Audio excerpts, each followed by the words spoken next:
Hi, everybody. Welcome back to HSP TV. I am your host, Barbara, and today I am joined by the beautiful Julie Tritch, and we are going to be talking about living your life on purpose. I've been looking forward to this talk, Julie, and we've already had so much fun in the pre-talk. So I am very, very happy that you're here today. Thank you. I'm super happy to be here and super excited about it as well. So, living your life on purpose. I think this has personal meaning to you. Am I right? Yes, absolutely. Do you want to share a little bit more about it? Yeah. So I can go into like a little bit of like the background that kind of led me here. I followed a very traditional model that society, I want to say, used to teach us, right? Like you Mhm. get through school, you go to college, you pick a major, you Yes. graduate, you get a job in said major, and you work for, one, two, maybe three companies your whole life, and then you retire, right? Yes. At some point, you get married, you have 2.5 kids along the way, and you're happy, right? Maybe a dog and a white picket Maybe a fence, dog, and maybe that's a it. cat, whatever, right? Yeah, Um, Wine Wednesdays with the girls, something crazy like that. exactly. So I went to college. I picked a major. I was a biochemistry major. Most people don't know this. I was a biochemistry major at first. Um, and that didn't last very long at all. I thought that I wanted to do cancer research. I wanted to like cure the world of cancer and do Mhm. this. It had a very personal meaning for me.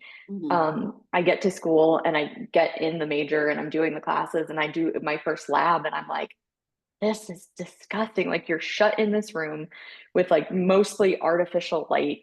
You're going to be with the same people day in and day out, like every single day for years. And I was like, I can't do this. So I ended up changing my major 4 or 5 times before I landed where I did, which was organizational leadership and supervision. I had a concentration in manufacturing. Leave school, get my first job utilizing my degree. It was the roughest year of my life. I was 9 hours from home in a different state. I'm in the US. And I felt like I should have had a passport to be there. Yeah. That's how Yeah. different it was. Oh, yeah, but that's what I Um, often talk about because here in Europe, every state in the United States would be a different country because Country, the yeah, size of Europe is about the yeah, size of America, but America is one country and we are many, many, many, many. yeah, yeah. So that's exactly like that's how I felt. And I was like, the people seem so nice here to your face. And then I come to find out that's not the case. Yeah. I actually had employees go to HR and tell lies about me to try and get me fired. There was this big long investigation and I left that company thinking, maybe this isn't it. Maybe this isn't what I meant to do with my life. Like, and I was so like distraught and just like disheartened and I just didn't know. And I felt so lost. And I thought about going back to school for nursing. Didn't end up doing that. Ended up going to another automotive manufacturer and working there, a French owned company this time. And at 6 months in, I put in my notice to quit. I was about to leave, and my production manager said, like, he was like, "Hey, like, why are you leaving? I hear you're leaving us." I was like, "You're the biggest reason why." He's from the Czech Republic. So again, very different culturally, right? And he's like, why are you leaving? And I'm like, well, you're the biggest reason why, because you're a nitpicker. And then I had to explain to him what that meant and kind of lost the gusto. But You couldn't the even that insult the him. yeah, I couldn't even insult him. You're right. But at the end of the day, like he did what he thought would be helpful for me in my position, Mm, and it wasn't. And no. I felt like I just got my ass kicked every single day just to show up and do it again and show up and do it again and show up and do it again. And Mhm. my dad, who's lived a very traditional lifestyle, like he's a farmer, he's been at the same farm since he was 21 years old. And he was like, you really, you're paying off student loans from the last time you went to school. Like, are you sure you want to quit this really good paying job where you make more money a year than I do and go back and get more debt? And I'm like, I don't want to stay there. Like, Mhm. I ended up staying. And a few months after that, they ended up promoting me. And I stayed with the company for six years after the initial I was going to quit. Mhm. Did several different jobs while I was there. And I finally got to my last role. I was the site training manager, and I was sitting in my office, and the window to the shop floor was behind me, and I'm just looking, and I'm like crying. And one of my friends from the safety department comes in, and he was like, "Jules, what's wrong?" And I'm like, "This is fucking retarded. And I'm like, what am I doing here? And I Mm. had this existential like, what is my purpose? What is my purpose in life? Because it cannot be this. It cannot be to be the site training manager at Greensburg, Indiana for this company. And he's like, but Jules, you help people every single day. I'm like, Richard, I help people learn about radiators, condensers, and charge air coolers. That's not making that difference. I'm helping them to survive in this little window of time that they work here, which Yeah. for some of them can be a lot, right? I'm like, but Yes. I'm not making a difference. There's nothing that I find of like value that I'm really doing here. And he's like, Jules, I think you're depressed. I'm like, I'm not depressed. I'm like, but this can't be the summation of my life. It can't. Like, it just No. can't. I go on my first retreat, my first spiritual retreat, didn't even know what to tell people that it was, like, didn't know what to call it. When people were like, oh, what are you doing in California? I'm like, just going for vacation, like going Vacation. on a retreat. Like, oh, no. And then when I came back, like while I was there, I learned muscle testing and I figured out like my whole purpose in going for me was to figure out like, do I stay in this job or do I take a chance, quit my Mhm. job, sell my house, move farther south with family and see where life takes me? So that's what I did because that's like the muscle testing kept coming up, same answer, same answer, same answer. You Yeah. know, when I got back, I put in my 2 week notice and then I listed my house for sale like the day after or 2 days after I put my notice in. My dad and I were talking on the phone a couple days after that, and he was real worried that my house hadn't sold yet and I was going to have a mortgage payment and not have a job. And I'm like, oh, it's funny that you say that because as soon as I get off the phone with you, like I'm going to tell the realtor that I'm accepting this actually, it was an above asking offer on my house. Mm. And like, so not only is it full price, but it's above asking. I was like, and I'm making money off of the house because I just bought it like a year and 4 months before that. I Mhm. made like $34,000 off of it. So I'm like, really, there's nothing to worry about here, Dad. Like, I'm Exactly. good. It's okay. Like, but when you lean in and you follow what the universe is showing you, and it was shoving me out. It was literally like trying to shove me out the door. Mhm. Like, I was trying to leave and trying to leave, finding other jobs, and doors just kept getting slammed in my face. I got written up for the first time that I was at that company. Like I should have legitimately been fired for some of the things that I've done previously. And like I told my boss to go fuck himself one day, like just straight face, like, the plant manager had made me cry that day. The production manager had made me cry. And then my boss like got on my case about something. He said he was joking, but I couldn't handle it. I'm like, Mhm. I looked at him and I said, Bert, go fuck yourself. Mhm. 10 seconds after it registered, he just starts dying laughing, thinks it's the funniest thing in the world. But so for some of the things that I had done that like legitimately anywhere else, you probably would have been fired for that, right? Never happened. And so like I got written up for something stupid and inconsequential. I'm like, really? Like all the things that I've done since I've been This here, is it. this is the thing. Okay, got it, got it. And then I was sick for 6 weeks leading up to that retreat. I'd lost 15 to 20 pounds, went on a forced Whole30 diet, couldn't drink coffee, I could barely drink water. Mhm. And it was the universe telling me, like, we've given you these cute little breadcrumbs along the way, and we're trying to get you out, but you're not listening. Yeah. So we're gonna make you listen. Got It's it. funny how that works, right? Because I have, and some parts are similar. So I described it as co-workers who were sawing the legs from out under my chair without me being aware of it. But that also ended in them going for a lunch walk with the manager and then telling them lies about me that eventually led my manager to invite me into his office saying, I think it's better that we part ways. And then I could leave again. And it's because the coworker wanted the promotion that he thought I was going to be getting. Well, I didn't even want that promotion to begin with. And we are different than everybody else, and corporate life is in general not really suited for people like we are. And it's I call them the bullshit rules of society about how we are supposed to be living and how life is supposed to work.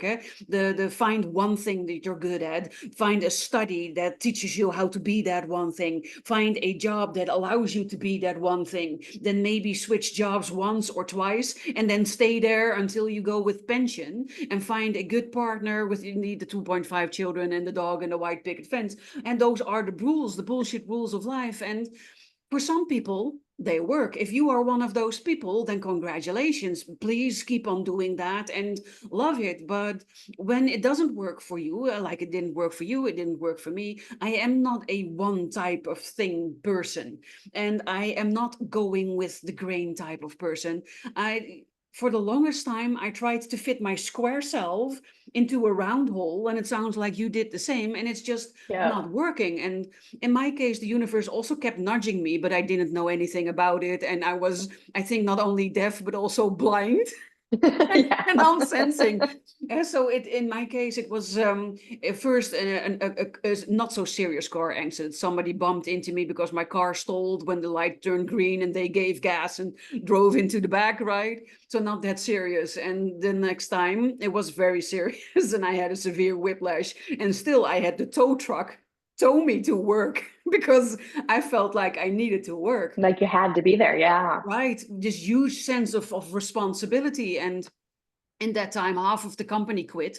So only half of the company was left. The other half started a new business. So I felt like I cannot fail you guys also. But it was at my personal expense. And then when I was still recovering from it, they fired me because I wasn't motivated enough. So that's like the biggest kick in your face someone can give you if you let the tow truck drive you to work after a very serious accident. You're No not kidding. motivated enough. So all of this tells you that you're different from everybody else, but still it was repeat event after repeat event because before it finally hit me that I thought, I don't want to do this anymore. This is not Yeah. working. But then you eventually end up in this period where you think, but if not this, what then? Yeah. Yeah. What else? I laugh now because at the time it's so visceral and it's so real and it's so like, oh my Horrible. God, what's next? And like I remember when I put in my notice, like I felt so free. Like I just felt so free. And now that I know so many more things that I did then, like diving deep and hard into spirituality and self-development, like we've talked previously about human design, right? And Yeah. I know projector Julie is meant for flow and not structure. And I think something that's not really talked about enough is like the recovery time that it takes your body once you come out of that corporate setting and move into something else, right? Like you're not only are you trying to figure out like what's my next move? How am I going to make money? Like what's my life purpose? All these huge questions, Yes. but your body is like, oh, it's like let Yeah. me just take Leave a me break. alone. I don't want to talk Like, to anybody. I don't want to see anybody. I just want to sleep. yeah. Sleep, Mhm. and maybe binge watch something on TV in my PJs. Exactly, exactly. And it took like months and months and months of this. And I'm like, I'm sleeping all the time. Why am I sleeping so much? Like, you get up and I walk the dog and maybe work out, take a shower, and I'm done for the day. I'm like, Mhm. what is this? I used to work 12, 13, 14-hour days. And then Yeah. I'm on call 24/7, right? I'm like, for my brain to try and figure that out, it was Mhm. just not happening, right? And then No. as you go along and you're learning all of these things and you're like, you don't know what you don't know. And you're like, I want to be intuitive. I want intuition. Well, everyone has intuition, right? We just Yes, but our stop society listening to doesn't it. acknowledge it and doesn't value it. So Mhm. an example would be when I was a child, I didn't want to drink milk. And it was my intuition because I had an allergy for it. But Same. right, but nobody knew this. And I really detest milk. I detest the The smell taste, and it's I awful, detest right? the taste. It's really ugh, gewoon. And but my parents bribed me. They gave me money to drink the milk because they thought it made for strong bones and Strong that you bones. needed it, right? And so what they're basically telling you is that you cannot trust your instincts, you cannot trust your feelings. They thought that you were just playing the victim or exaggerating it or just being difficult or something along those lines. And they literally bribed me to do something that intuitively I knew was not good for me, but I couldn't put into words because I wasn't in contact with my body enough to be able to understand what was happening. I couldn't put it into words. I couldn't express it. And you're dependent on your parents, right? You're still, I think I was well, young, 6, 7, 8, maybe. So Yeah. that age. So you have to do what your parents tell you. Yeah. That's so funny that you say that specifically because I remember a time I was at my parents divorced when I was young, so I was at my dad's house and we had Oreos and milk, and I'm just like dipping the Oreos, right? Eating it. And then when I'm done, like, I don't want to drink the milk afterwards. They made me sit at the table and drink the milk until I couldn't get up until then. I'm like, I don't like milk. I don't want to drink it. And I'm pretty sure I sat there until they got so pissed off that I didn't drink it that they just poured it out. And they're like, you're not getting any more Oreos and milk ever again. I'm like, okay. A few years later, I was in middle school, and that's when it really kicked in that, like, oh, yeah, you cannot have milk, ma'am. You just can't do it. And I'm like, oh, okay. And it made Exactly. sense. Yeah, well, they started with the bribing because at first they sent me to the toilet until I drank it, but then I just flushed it. So That's that was not brilliant. the solution exactly. So then they went on in the if the stick doesn't work, then maybe the carrot, right? Bribing you, and of course you want the money because you want to buy certain things. When you're a child, you always want to buy something or you want to have something. So that's a really great way of bribing a child. But what you're actually teaching children is to not trust in their instincts, and to not trust in their intuition. And also at school, right? We learn so many different topics, so many different subjects, but none of them include intuition. How do I Right. feel it? Where do I feel it? How do I connect with it? How do I use it to make decisions? How do I follow it, trust in it? All of these things nobody ever talks about. So most of us have been steered away from our intuition. That is also how I eventually ended up in my burnout in the last job that I was in, because I wasn't being myself. I wasn't doing work that fed my soul. I wasn't doing anything that gave me energy. It only drained my energy. I wasn't appreciated at work. I wasn't given autonomy. So all of the things that slowly kills people like us were Yeah. happening. And eventually I ended up in a burnout, because not because I didn't know what was happening. I knew exactly what was happening. And I talked to my manager about it multiple times. And he kept saying, oh, that's not good, we're going to do something, and they just never did something. In Right. hindsight, I should have called in sick, but I have been raised with, you're only sick when you really cannot leave your bed anymore. When you cannot get Hmm. out of bed, then you're sick. So for something like burnout or mental exhaustion, Mental health. Yeah. right, you can still get out of bed. So I had been taught you're not sick then, so you don't call in sick. So I kept forcing myself to go, and eventually on Sunday evening I started postponing going to bed, because as soon as I went to bed and I went to sleep, the next moment it was Monday morning and I had to go to work. And Hmm. somewhere in your twisted mind is that when I postpone going to bed, I postpone having to go to work. Yeah. That's so funny. And it's when you're talking about not calling in, like you're not calling in unless you're dying, basically, right? And it's so funny because I have two very interesting stories. One, I called in like because you know how when the body is so stressed, like it will mimic symptoms of like sickness, like flu or cold or whatever, right? It's the body because eventually it just shuts down and it really does get whatever the thing is Yes. because it can't fight it off anymore because it's been trying to fight the stress for so long. Yes. But I remember I called off work one day and I was laying on my couch, and in my head, I'm one of those people that have the inner dialogue. Oh And yeah, so me in too. my head, I'm like, when I found out that not everyone has that, I'm like, what? But anyways, so in my head, I'm like, yeah, yeah, you're sick. I'm like trying to convince myself that it was okay that I called in, right? And the second time in my life that I'd ever heard a disembodied voice, I heard a voice from across the room call me a fucking liar. Or maybe it was just a liar. But I'm like, it was a man's voice across my living room. Just me and two dogs that live there, right? And I'm like, Yeah.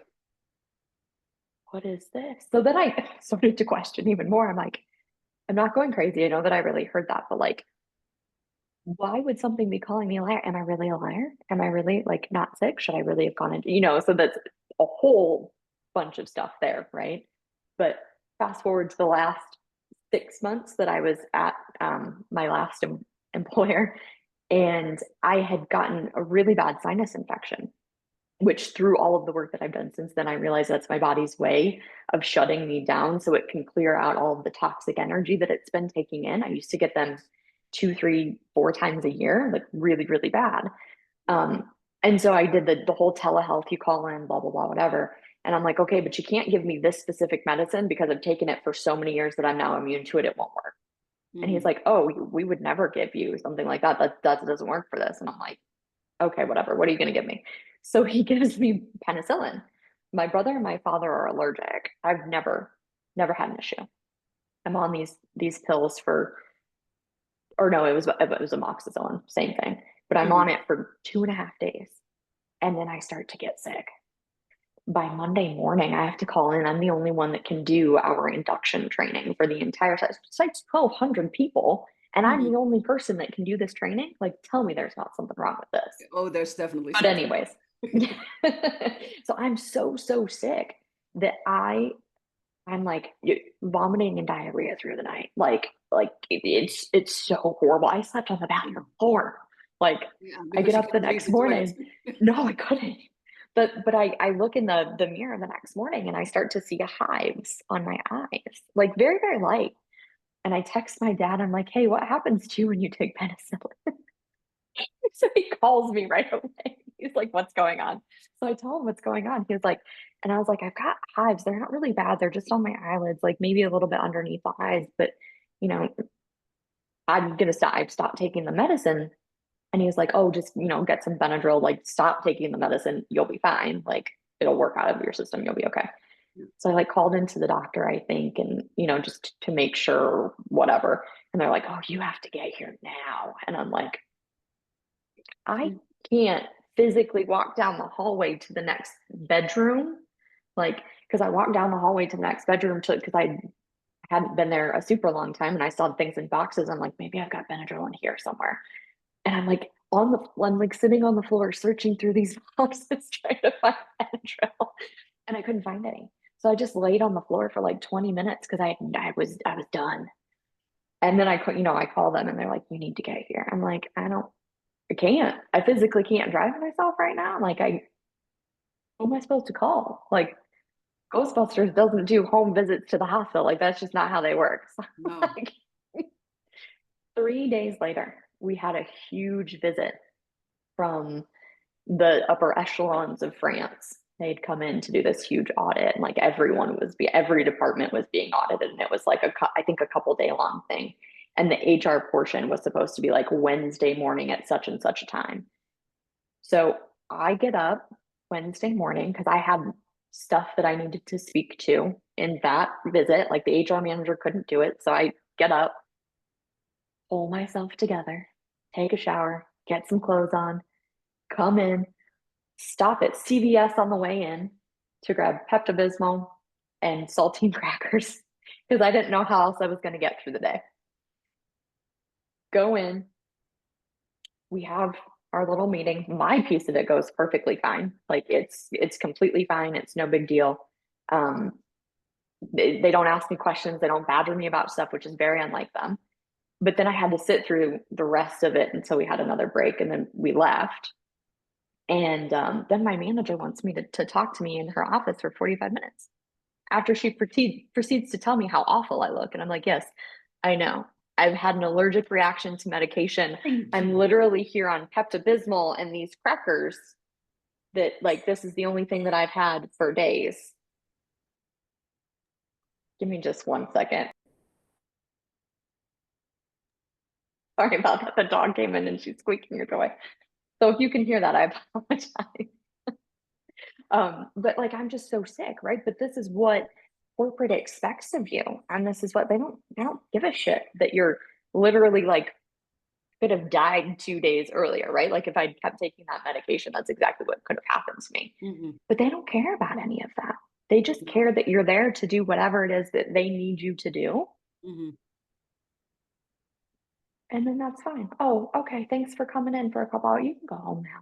Yeah. Oh, can I? Thanks. I appreciate it. Yeah, Like exactly. that, like the audacity and the insanity of it. And then after I quit, my manager had the audacity to text me and to ask me locations of files when Yeah. I tried to sit with her team and I tried to sit with people and show them, because I was the most senior person on the team.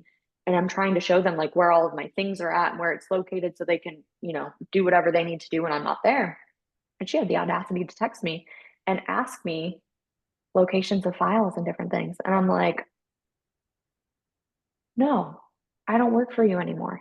I'm not answering you. Like, it's not my fault that you didn't prepare, right? Like, you knew that I was leaving. You didn't prepare. I'd been telling you for 6 months before I even decided to quit. Like, you need to be prepared in case I'm not here, which was probably also my intuition being like, eventually you're not going to be here. You won't tell them now.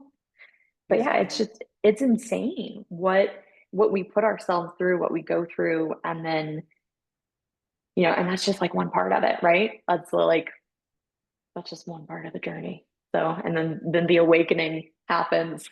And I think people don't talk enough about the shit show that can be sometimes. No, definitely not. And I recognize what you're saying. I've had, well, a similar type of experience where I couldn't stop vomiting, and I kept vomiting and vomiting and vomiting, and there was nothing left to vomit. And I still kept vomiting. I couldn't even keep water down. I was also lying on the bathroom floor because there was no point. So then, and of course, it's in the weekend, right? When your normal doctor is not available. It started, I think, Friday evening. So Saturday morning, I had to call the emergency room, and they said, well, it sounds like food poisoning, and we will send you some antibiotics. So they did, they delivered it. And I said, oh, are you sure that this is going to help? Yes, they were positive. So, but I cannot even keep water down. How am I supposed to keep Mm-hmm. antibiotics down? And they said, well, this is the only way. So you just try. So I had the delivery and I took one of those pills and promptly puked it out again. And well, by the time it was the evening of Saturday, I thought I cannot go through this for another night. And another day. So I called them again, and then they said, "Well, then you need to come here." And I said, "How?" Right? Eventually, I rang the doorbell with the neighbors with a bowl. Oh no. They were nice enough to drive me to the hospital. And then I get there, and I finally see a doctor. I had to puke 3 times in the waiting room and two Oh, times on the way over in the car. And then the hospital is 5 minutes away. It's not oh that my far. goodness. Yeah, and he looks at it and he said, "Why the hell are you taking antibiotics?" I said, "Because your coworkers told me that was the only thing that was going to fix it." He said, "It's not doing anything. You'll tell me about it." And then he gave me other medicine that luckily did help. And apparently, your esophagus can get into a mode where it just keeps regurgitating, regurgitating, even when there's nothing there. And they need to calm it down with different types of medicine. So it wasn't working. And then when you call your boss on Monday, it's like, yeah, but we have a deadline. You're the only one that knows everything, the ins and outs of the project. And yeah, but I'm not okay. And this is one of the things that's wrong with corporate. One of the things. Yeah. One of the Yes. things, yes. But you also said something very interesting that I would also like to dive into a little bit deeper, and that's the inner dialogue. Because I have inner Oh, dialogues with myself too. I can have really great conversations, and then I crack myself up, and I'm laughing so hard, and people are looking at me like I'm going crazy. And I thought, oh, you should hear the things that I and myself are talking about. You would laugh as hard as I do. You have something similar? oh yeah, the inner dialogue for sure. Like and I know some people refer to it as mind chatter, but for me, it's not really like, it doesn't really feel like mind chatter. Like it's literally like you're just having a conversation with yourself. And so I feel like sometimes the best problem solving that I do works in that way. Yes. And also like when you get downloads, Yes. for me, it sounds like my own voice, right? So when Yes. people are like, well, how do you know if it's your intuition or if it's like you're just crazy or you're just like making it up? And I think someone gave me the best advice one time and she said, who cares? Who Mm, cares? Just listen to it. Just go with it. Like, because your intuition is never going to give you something that's hurtful or harmful, right? mhm. So that voice that I heard outside of me that was calling me lazy, like probably not a good, it's probably not just like an angel hanging out in the corner being like, oh, hey, you're just lazy, right? Like, I know what Yeah. that was.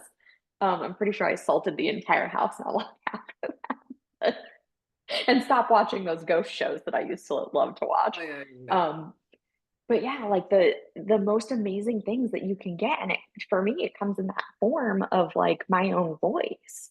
Yes. And so when I was like questioning my intuition, I'm like, I don't really know like what's going on here. Like, how do I listen to myself? What is my and I feel like there are some teachers that are brilliant in this. Like they know what they know, but they don't know how to explain it to you. And Hmm. like, so some of the things that I got from one of my first mentors was like, just sit with yourself. Yeah, I The always fuck sit does with that myself. mean? If you've never done it before, someone being like, Mm. just sit with yourself, feel into your energy, just feel your energy. I'm like, exactly how? What does it feel like? What am I looking for? Like, and this, again, I'm going to keep harping probably on human design, but like, as a projector, you pick up everybody else's energy. So how am I supposed to know what's mine and what's not mine? Well, Like, exactly. And I had well, I also do it when I reflect. I'll tell a story about that if we have time. But I remember one inner dialogue I had with myself, and it was about uh, believing that things are true. And I thought, are you just kidding yourself and tricking yourself into believing that it's true, or is it actually true, right? So I had this discussion with myself, and then I heard myself say to myself, what does it matter? As long as you believe that it is true, then it is going to be true, even when it wasn't true, maybe. And if you are convinced that it is true and that it works that way, then that is what's going to happen, because everything is energy, and it's about energy, and it's about what you believe and the energy that's connected with it. So who cares if it's true or not, as long as you believe that it's true and act accordingly.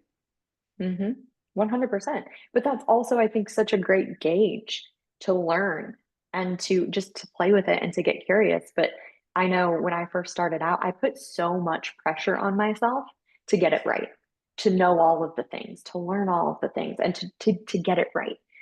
There is no getting it right. Like that's the whole point of this human experience is to have an experience, right? And we Yes. learn and we Every grow, and that's experience is how right. we, yeah, and that's how we grow and evolve. And it really it boils down to, and I wish someone had told me this so much sooner. You have an experience. Did you like it? Yes. Okay, great. Keep doing things like that, right? You had an experience. Did you like it? No. Okay, don't do shit like that anymore. like Well, really, that's exactly. really what it boils down to. And you're gonna learn a lesson either way. You're gonna learn like, ooh, I really enjoyed this, but if I tweak this, I'd like it even more. Or I did not like this.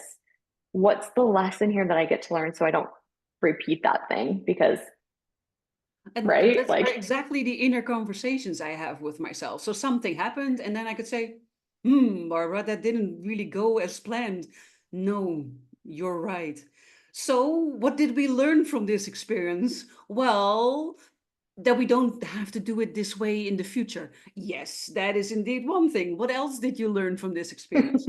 Well, maybe we could try it that way. I like it. What other way do you see that we could try it? Well, maybe if I do this, then I get that end result. Well, that's definitely worth a try next time, don't you think? Yes, I totally agree with you. Oh, you're so wise. Yes, I love you too.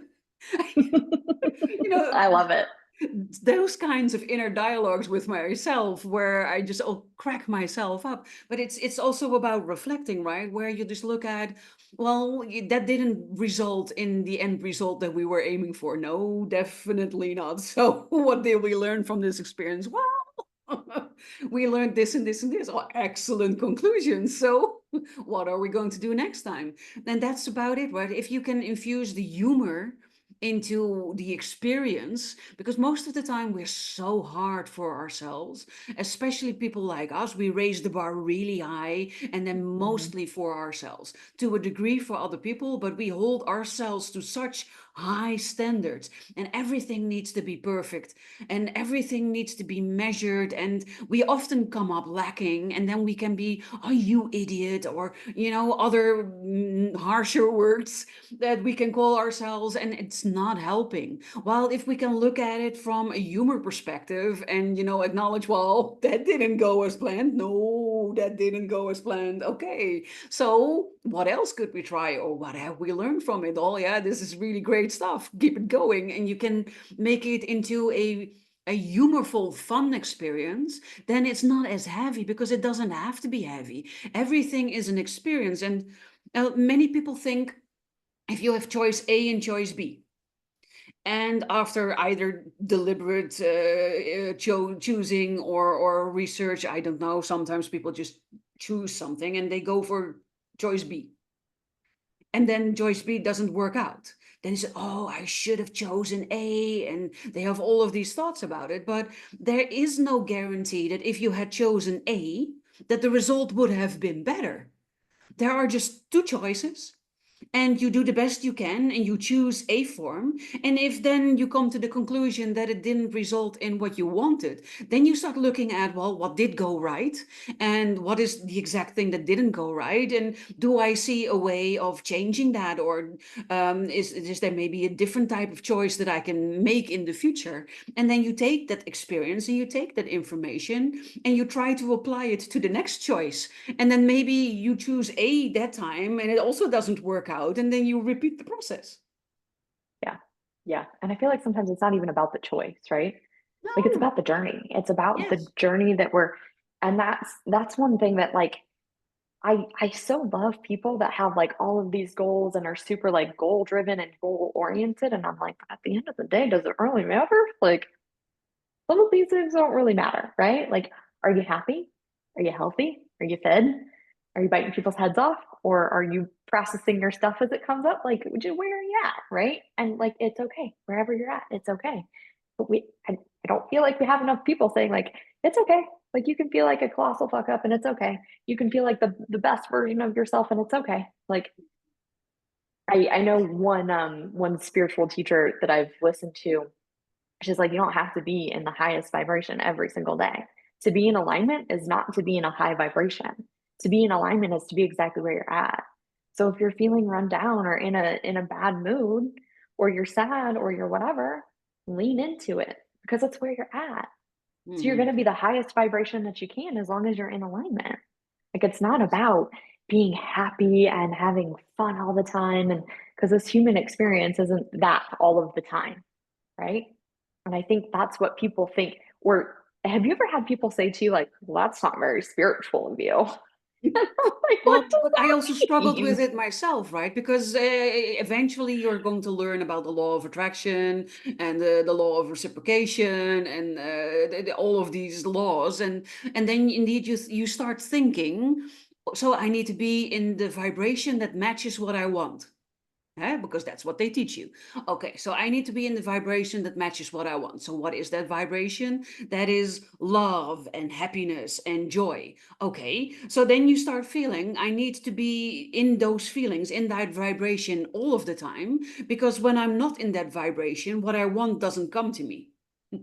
But what happens when your cat dies that has been with you for 16 years? I cannot laugh my way through it and be happy and in a joyful vibration to attract what I want while my heart is breaking for my, uh, well, furry child that Yeah. I lost. And then I started, well, how do you handle that, run right? Because there are things that happen in your life that make you feel sad or down or whatever.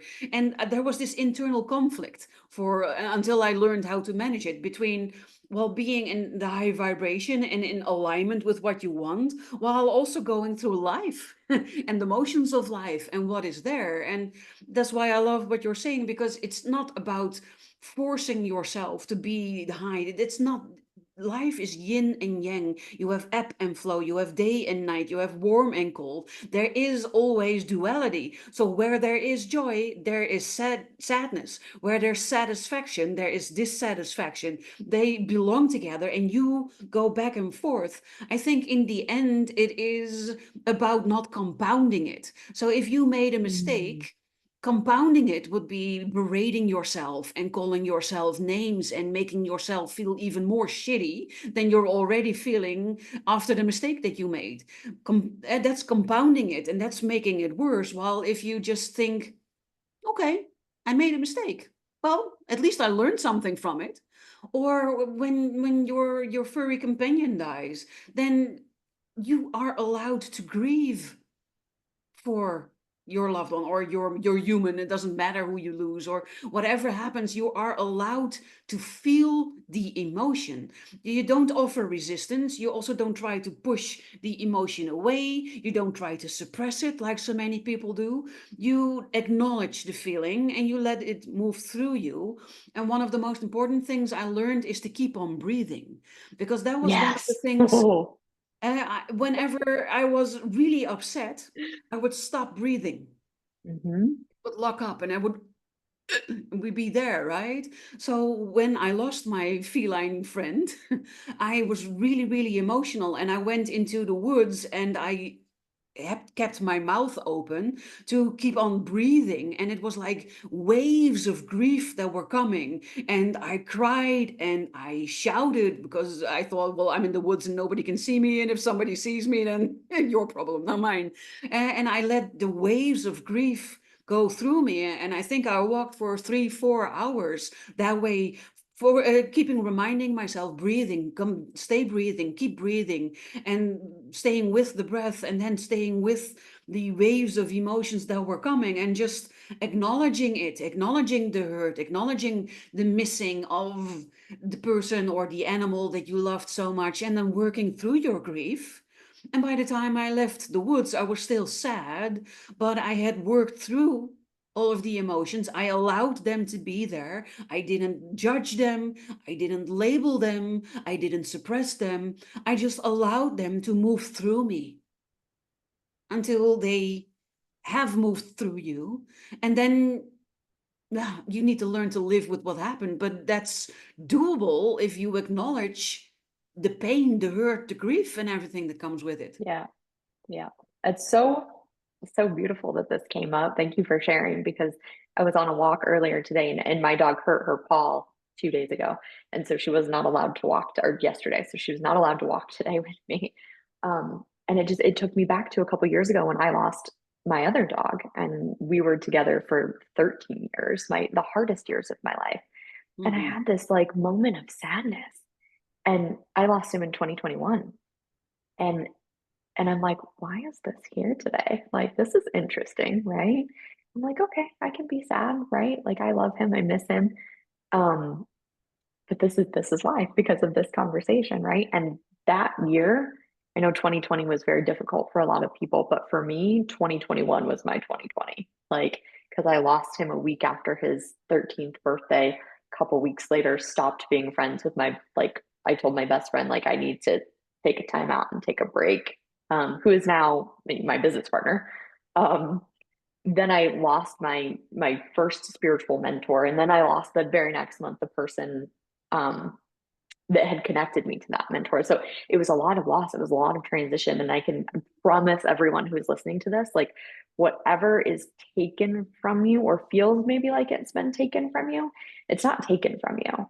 Like it no longer has space to be in your life, or it's opening up space for something else, something bigger, better, and more beautiful to come in, and Mhm. it's either already gone through the cycle that it needed to, or the exit of that person or that thing is there's a beautiful gift in it that you get to learn.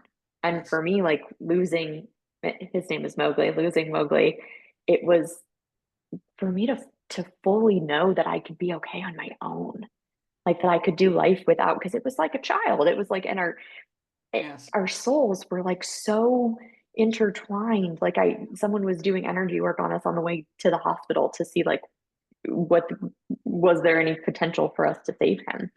And they're like, I didn't know where he ended and you began. Like, that's how intertwined you guys were. And Hmm. I know that the reason why he left at that point in my life was because it was like, is the universe saying, okay, like you're good, you've got this now. Like, you no longer need the soul here to support you. And losing all of these other people or all of these other exits, it's like, oh, well, this person really wasn't in alignment with you because you were leaning too much on each other and you weren't growing. Like you were too much, both of you, people pleasing, and we needed to take a step away from each other so we could grow independently for ourselves and just learn who we were. And then the spiritual mentor, it was, this person is no longer in alignment with you. You have nothing else to learn from them. And then I got to see a side of that person that I didn't know even existed. And I was like, okay, so you saved me. Like, the universe has a beautiful way of saving me from myself. Like, when I'm gonna, you know, get into this relationship that wouldn't be good for me, or continue being friends with someone or working with someone that wouldn't, before I had really honed and developed this, my intuition, right? Before I'd really learned to listen to my intuition. Now, if it's a no, it's a no. And I know that it's a no. Hmm. Or if it's not going to work out, right? But you have to go through some of these things to cultivate that experience, to lean into it, and you get to learn a lot of beautiful things along the way, no matter how Yes. sucky sometimes it can be.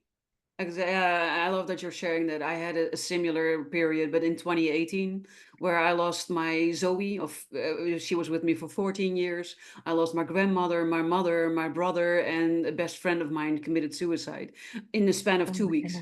goodness. Yeah. Oh my goodness. Yes, so that was majorly impactful, and it catapulted me into a very dark night of the soul, which Yeah. I think was also necessary in order to grow. And we've talked about human design quite a bit, and I know you are a 3/5, so you recognize it to a certain degree. I'm a 6/3, so that meant that I have to have many of these dark nights of the soul in order to awaken to the sixth line calling. And I didn't know that before. So I only knew that my life is just shitty thing after shitty thing Yeah. after shitty thing, lesson after lesson after lesson. And I kept thinking, when is there time to breathe? When is there time for nothing to happen? Can there please just be a week? A week is not too much to ask, right? Where there's nothing, where I can just catch my breath or something. And it was just never happening. And sometimes there were multiple shits going on at the same time, and it just never ended. And I remember multiple people telling me that you're not in an insane asylum, but with everything that you've gone through, it's miraculous. And now I know it's part of my journey. It's part of what I need to step into, the lessons that I need to learn. It doesn't make the experience any better. It's still incredibly Correct. shitty. But at least now Correct. I know they serve a purpose, and that does Hmm. make it better. And this was one of the, well, the burnout, I think, was the first major catalyst, the first major dark night of the soul. And then this, or I remember I was feeling very ashamed in that period because I was a burnout coach for highly sensitive people, and I found myself on the verge of a burnout. And I thought, how can you look somebody in the eye and call yourself a burnout coach when you're not even able to prevent yourself from ending up in a burnout?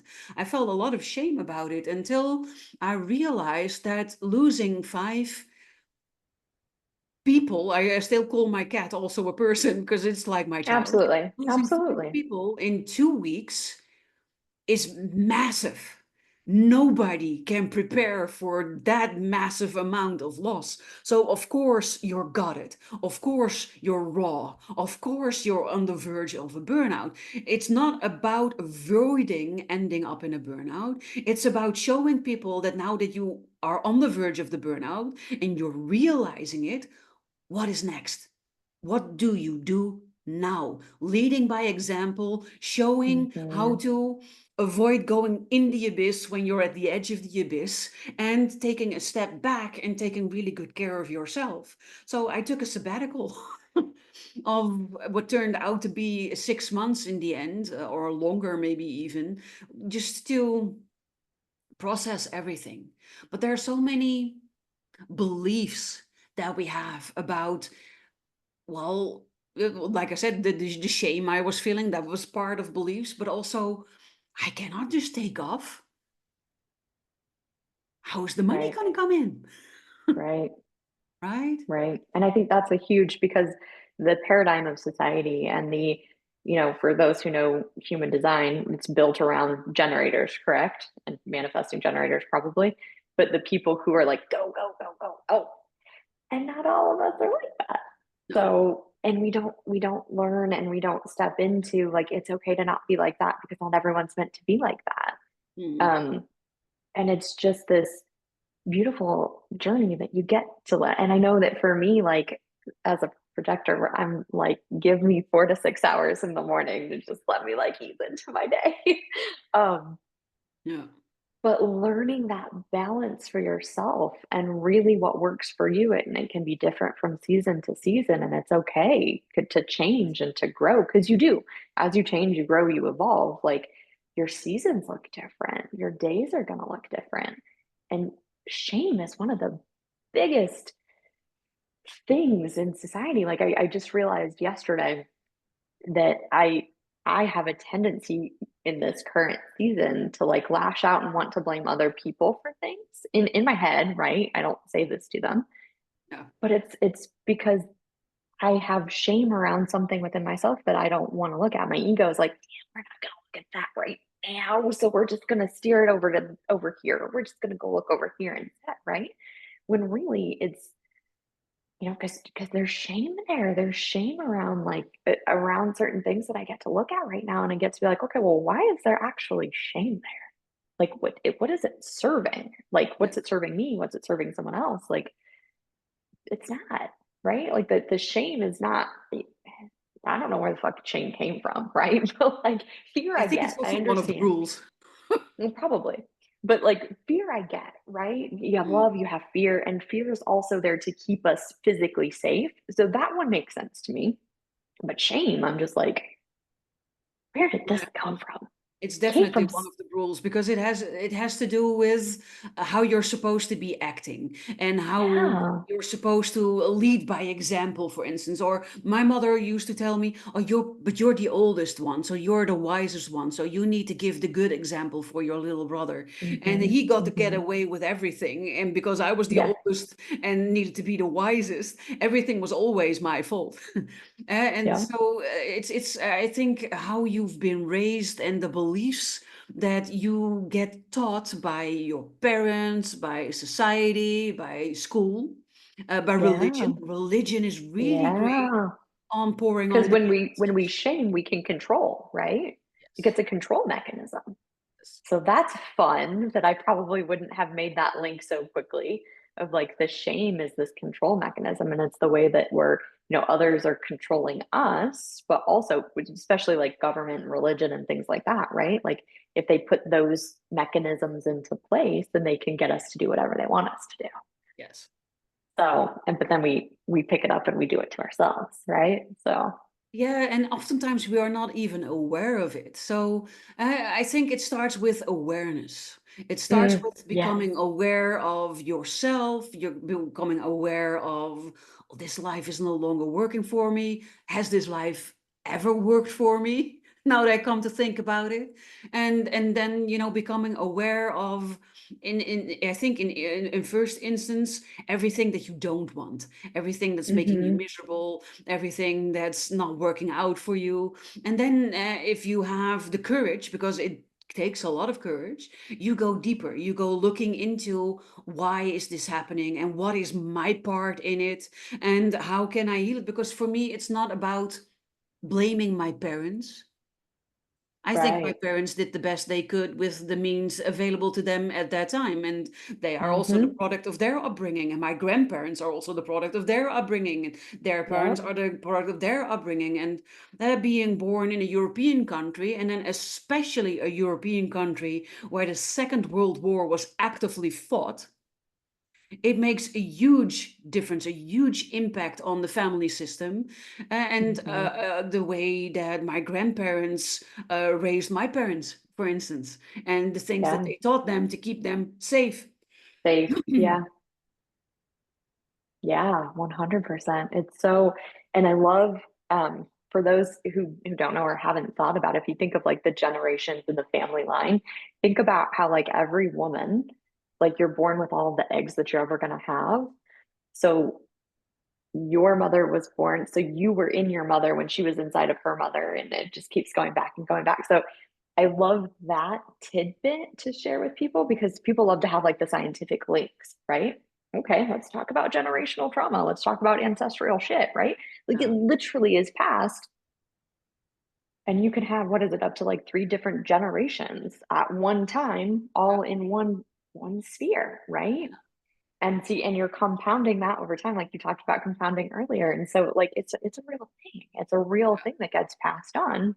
Yeah. And like you said, it takes a lot of courage to do this and a lot of courage to do this work and to dive deep and to really, really peel back layers and look, because I Mhm. cannot tell you how many times on one hand this year that I have been like, Hmm. if I didn't know what this was, I would think I was fucking crazy right now, or I was going crazy, right? Yes, Like, for sure.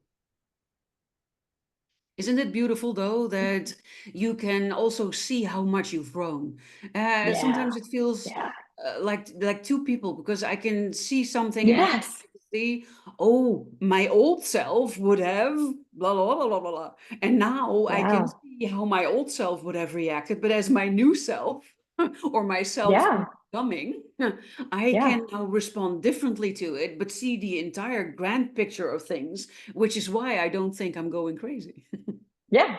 And like the, it feels like years ago, it feels like, I should say like this year, maybe even part of last year, the amount of growth we've been able to do has been like leaps and bounds.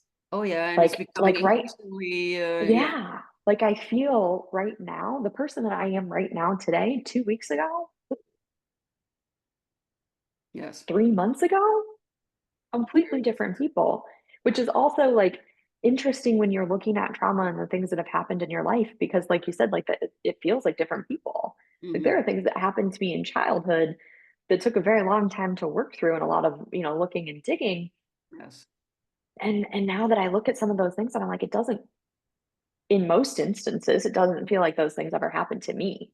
Like it feels like it happened to a different person. But yeah, it's super interesting because when there are times when like a name will come up and my body instantly has that recognition of the trauma that happened, the situations that have happened, right? And it's like, ooh, I've done a lot of work, but my body, right? So mhm, I think that's another thing with like when you're talking about healing and things and you're into different modalities, and like no modality, I don't think any modality is better than another. I think they all no, I serve a hope not. purpose. Yeah, And there's like, you go through seasons where there are certain things that are like your thing, right? Like it could be somatic breath work. I'm not the biggest fan of somatic breath work because it makes me feel unsafe in my body. So I choose like somatic exercise instead. But then there are people who like love talk therapy, and I'm like, not my jam, right? Like, let me do some energetic stuff instead to get rid of this instead of mhm, like, you know. So I think that's a huge thing too, is like for people that are starting out, don't think that there's a limit. Don't think that you're going to do one thing and it's going to solve all of your shit, because it's not. oh, It's definitely really not not. how If healing that was works. right, then somebody would be a multimillionaire. No, Exactly. yeah. Exactly. And that's why it's important to find the thing that works for you. I love being a multi-potentialite, and I have many, many different tools in my toolbox, and I can shift what I need both for myself as well as for my clients. And I've Right. had a really big health challenge. I discovered in the end of May that I was allergic to everything, including water. So that meant that everything I was putting in my body, I was allergic to, and that had severe consequences. And not only physical, but also mental, because if you cannot eat or drink anything, then where do you go from there? And I Yeah. discovered that most of it or if not everything, had to do with trauma from childhood. And so I've been doing a lot of emotional freedom techniques, tapping with myself, because Yes. at the moment, this is the thing that really helps me move forward, even though I'm also an acupuncturist. And for a very long time, acupuncture was the thing that really helped. But at the moment, I need to do the tapping, and it's also acupuncture points.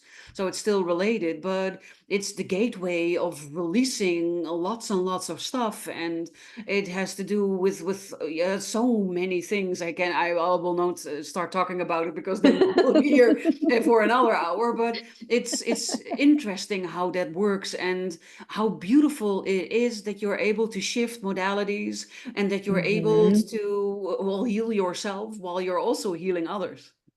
Yeah. Oh, that's the ticket right there, man. Is I love how people are like, they think you've got it all figured out, or they're like, oh my gosh, like how did you know, or how did you, well, I've been there, that's how I know, like I've done this. We go through this, we Yes. go through the stuff that we go through in order to support others to move through it, Yes. and to know how to move them through it.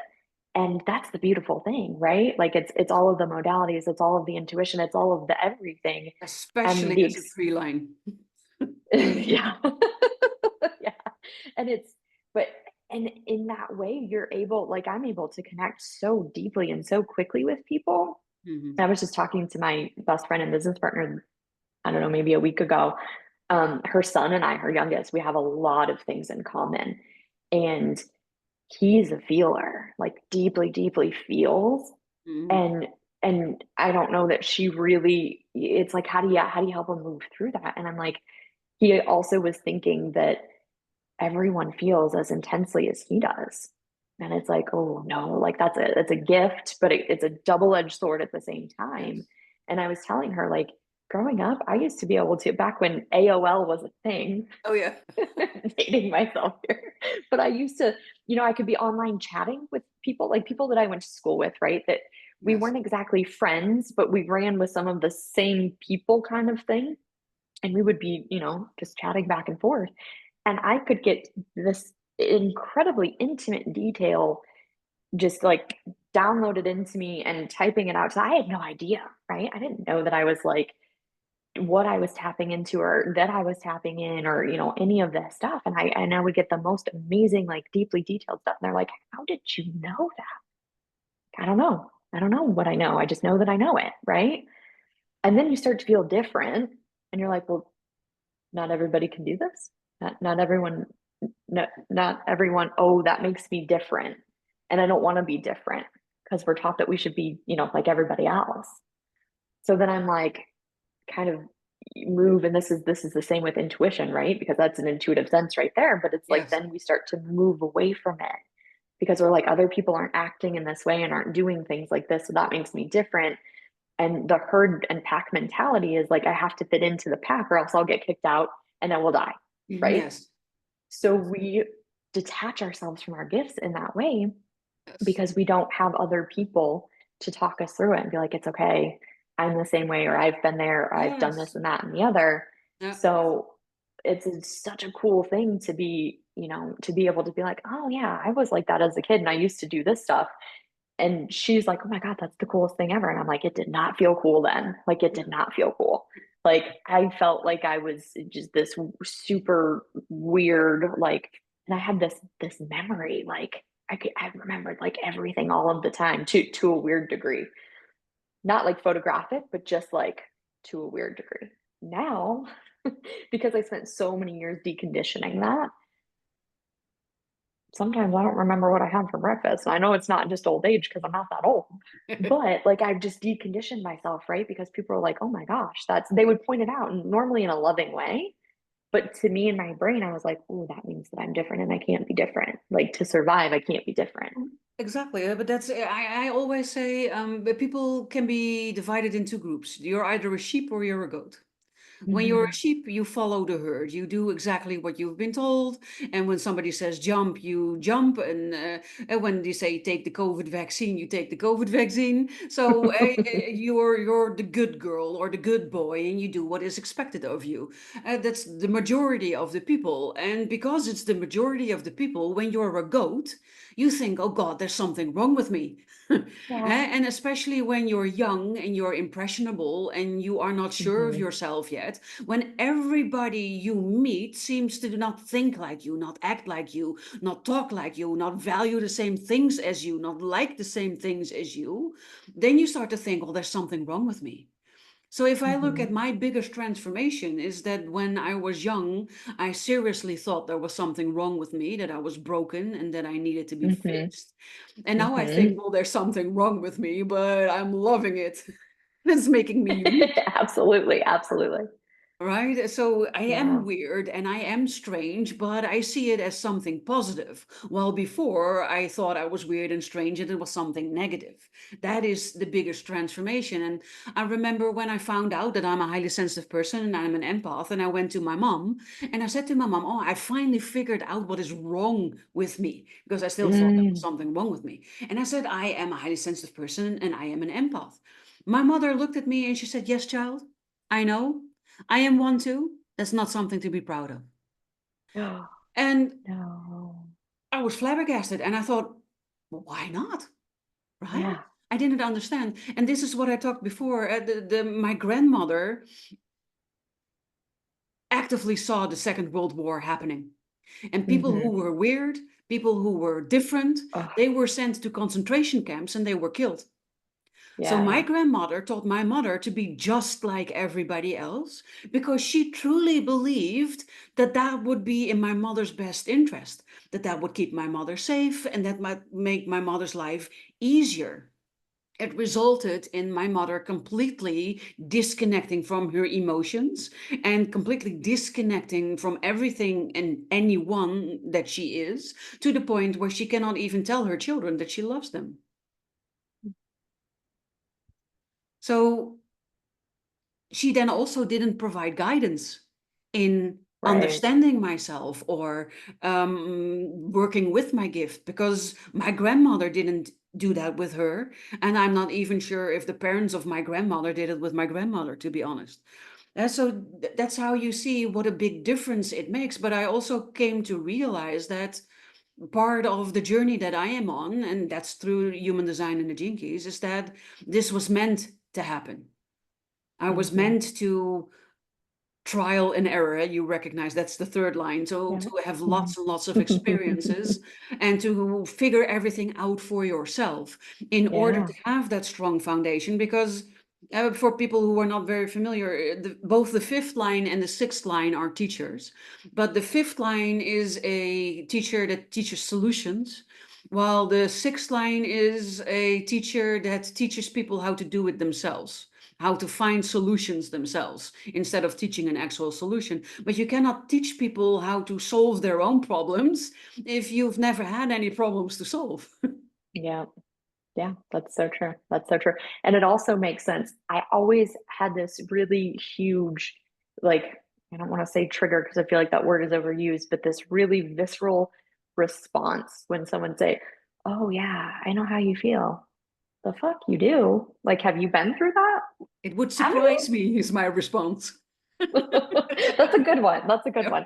But I would just get very angry about it and be like, Mhm, you don't know because you've mhm. not been there. You've not done it. Like No, you can't know. Like, so no, exactly. I Oh, I've been loving our talk, Julie. It's been I really, know, I really know. amazing. We've gone a bit over time, but For we had sure. such an interesting discussion that I thought it was really worth it. And we talked about accepting yourself and getting to know yourself and starting with awareness. And that is a really big reason behind this channel and behind the talks that I'm having, because when I went through everything, there wasn't anything there. And I had to figure out everything the hard way. And there are lots of people who are struggling with many of the topics that we've been talking about. So if that is you, watcher, viewer out there, I would love it if you would share your story in the comments, or if that is too personal, then maybe your biggest aha moment or your biggest insight out of my talk with Julie today in the comments. I would really appreciate it. But it's so important that you know that you're not alone, that you're not the only one going through things like this, that you're not crazy, that you're not weirder than anybody else who is an empath or a highly sensitive person, and but also that there is a way out.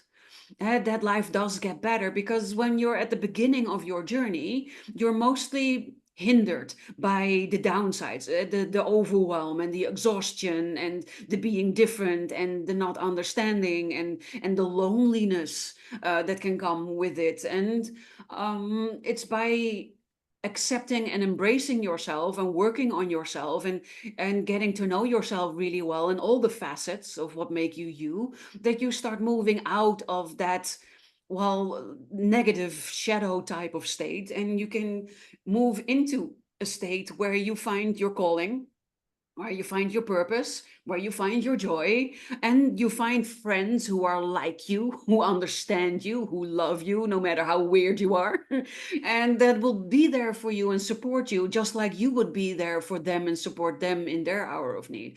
And that is, in the end, I think, the thing that we really crave. It is. It absolutely is because we're meant to be with other people and we're meant to have experiences together and build things together. So having those people that you're like, man, I could say this to them and it won't matter. It won't change the way they look at me. It No, won't change the way our friendship is. It won't change any of these things, right?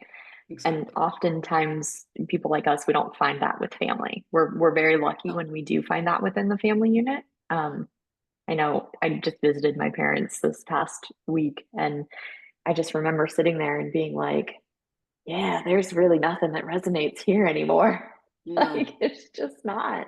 No. I still love them dearly and I love them to death, but I don't I don't want to spend a lot of time with them because it doesn't feel in alignment for me and who I am because we Yeah. just talk about surface level stuff, right? And Yes. I am not a surface level person. I'm like, let's talk about your trauma. Let's talk about your last dark night of the soul. Like, how was it for you? Because I was crying, doing hot laps in the living room, screaming at a picture of my grandparents, like, ancestors help me, Yeah. right? Like, Exactly. Yes. Oh, and like this is those are the types exactly of, why I started my community solutions. There are so yeah, many people in my community that have exactly this, right? They are different from everybody else. They're going through shit and they have nobody to talk to about it. I have one guy, he reached out to me. He lives in Alaska, in the very cold part of Alaska. And he says there are 250 people in my village and I'm the only one like me. That's horrible.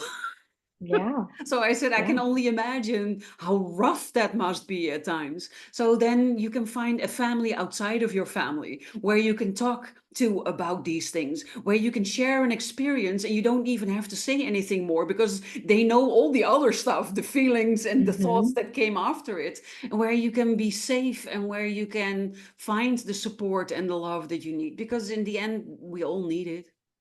Yeah, like let's be weird together. Let's just Exactly. be weird Let's be together. weird together. I love it. I can also imagine that if you're watching and if you're listening to this, you already know how to find me, or at least I'm guessing. But you probably also want to know where to find Julie. So where can people find you, or how do you want to be connected? So how can they message you? So they can find me on Instagram. It's Julie.Tritch, Julie dot Tritch 33. They can find me on there. I'm also on Threads. I love Threads. Oh, it's so great. No one, if you're not on it, get on it. You can be just completely you, and it's amazing. I'm also on Facebook. I don't do a lot on Facebook. Keep that more like mellow, if you will, different audience, right? And then through my business email, it's just Julie at transformativeleadershipllc.com. We do a lot of work with spiritual based businesses to help them get business operations in place and also like to help move them through some of these topics that we've talked about, like how do we really fall in love with what we're doing, how do we really like know that we're in alignment, and how do we listen to our bodies and our intuition. And these are like the basics of the things Yes, that right. we do, and we love to do them with people, love to do them with people. Yes, Like, I I can't tell get you it. how many times I've gotten on calls with people and I'll like demonstrate muscle testing to them, like right right on the call. Like, let me give you some really cool tools that work like right now. Yes, yes. I love it. For me, it's indeed the same. It's about empowering people. So I also give them, well, in the end, I make myself obsolete. I want to give people everything that they need so that they Yeah, can live the life they want without constantly needing to go to a therapist or a psychologist or a coach or whatever. That you have all yeah. the tools and all the knowledge that you need in order to help yourself through whatever is coming in your life. So That's I love huge. that. That's huge because so many people think maybe that you've always got to be, or I feel like there are a lot of people in the coaching space that, they want to pull you in for 6 months or a year or whatever. And it's like, maybe I only need to work with you for 2 months and then I'm good for 6 months. And then maybe if we resonate again, I'll come back later. Right. Like, Yes.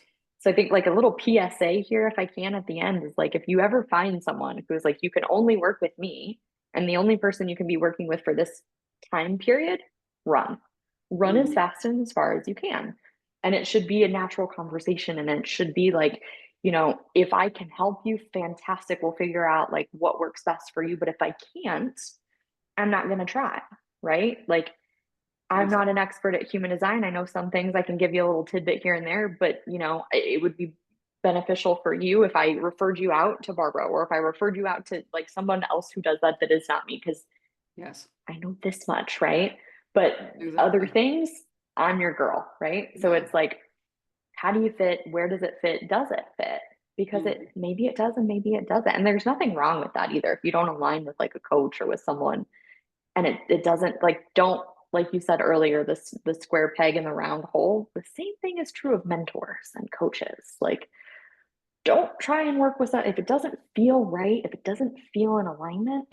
If you get that gut notion of like something's off here, then something's off. Like, listen to that. Yeah.